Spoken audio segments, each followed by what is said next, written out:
Ang kwento ni Juan. Ang gintong isda.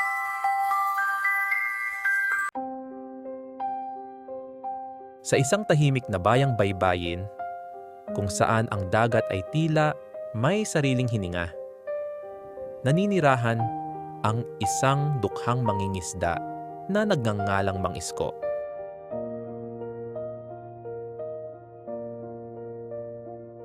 Si Mang Isko ay may payak na buhay, walang yaman, walang luho, ngunit may pusong puno ng pag-asa at pananampalataya. Araw-araw, bago pa man sumikat ang araw, pumapalaot si Mang Isko upang mangisda para sa kaniyang pamilya.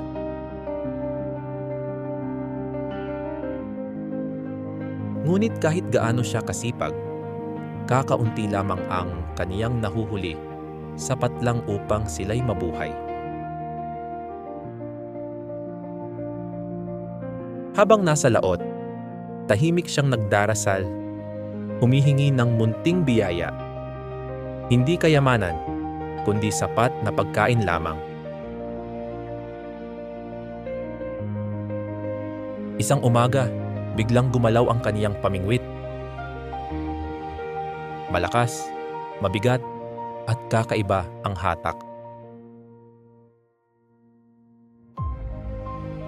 Mula sa tubig ay lumitaw ang isang isdang kumikislap na tila ginto sa ilalim ng araw.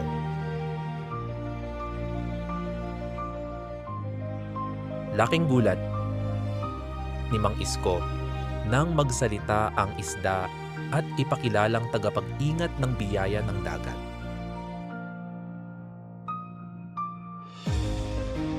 Sa halip na matukso, pinili ni Mang Isko ang kabutihan kaysa kasakiman.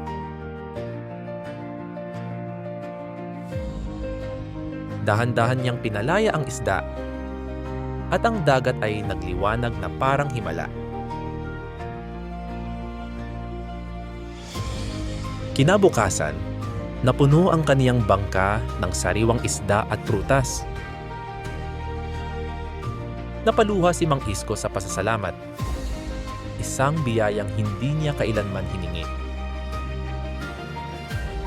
Masayang sinalubong ng kaniyang pamilya ang biyayang hatid ng dagat. Namangha sila sa dami ng isda at sa saganang mga prutas. Sa wakas, ang dating pagkagutom ay napawi at napalitan ng tuwa.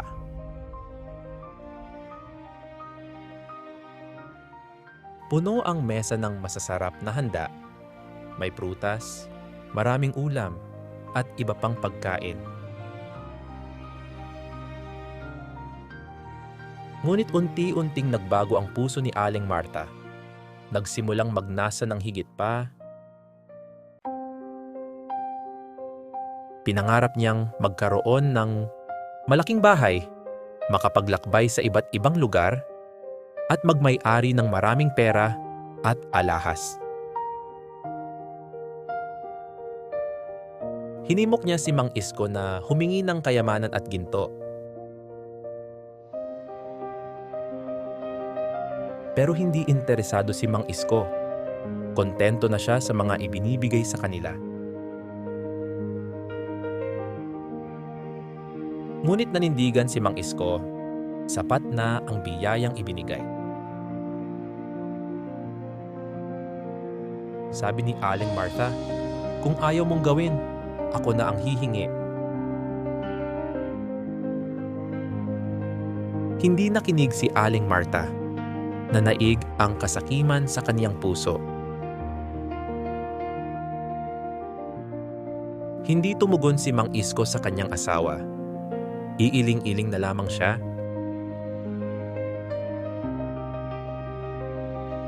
Sa gabing iyon, hindi makatulog si Mang Isko sa bigat ng pangamba. Puno ng pangamba ang kanyang isipan. Iniisip kung magagalit ang gintong isda Kinabukasan, habang inaayos ni Mang Isko ang kanyang kagamitan para sa pangingisda, si Aling Marta mismo ay lumakad patungo sa dagat, puno ng determinasyon. Buong lakas ng sigaw niyang inutusan ang isda na bigyan siya ng yaman. Puno ng pag-asa, tinawag niya ang gintong isda. Magpakita ka ngayon at bigyan mo ako ng maraming ginto at pera. Biglang nagbago ang dagat. Mula sa payapa, naging mabagsik. Nagbago ang dagat, lumakas ang alon, umaalon ng may puot at lakas, para bang nagagalit sa paligid.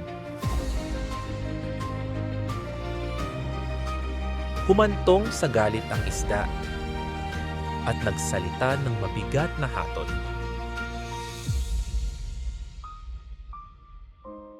Hindi pa ba sapat ang biyayang ibinigay sa inyo at humihingi pa kayo ng ginto at pera? Lahat ng biyaya ay biglang naglaho, parang bula sa tubig. Nagtampo ang mahiwagang isda at isa-isang binawi ang lahat ng biyayang ibinigay kay Mang Isko. Naiwan si Mang Isko sa katahimikan at panghihinayang. Puno ng pangamba, tinanong niya ang sarili, paano na ang aming araw-araw na pagkain? Doon lamang napagtanto ni Aling Marta ang kaniyang pagkakamali. Puno ng pagsisisi, nag-iiyak siya habang inaalala ang kanyang pagkakamali. Bumalik ang kanilang buhay sa dati. Simple, ngunit tahimik. Sa hirap, natutunan nilang pahalagahan ang isa't isa. Sa gitna ng pagsisisi, nangako silang hindi nalalampas sa tama ang kanilang mga kahilingan. Ang tunay na kayamanan ay hindi nasusukat sa ginto, kundi sa pusong marunong makontento at magmahal. At pahalagahan ang mga biyayang mayroon ka. At doon nagtapos ang kwento ng gintong isda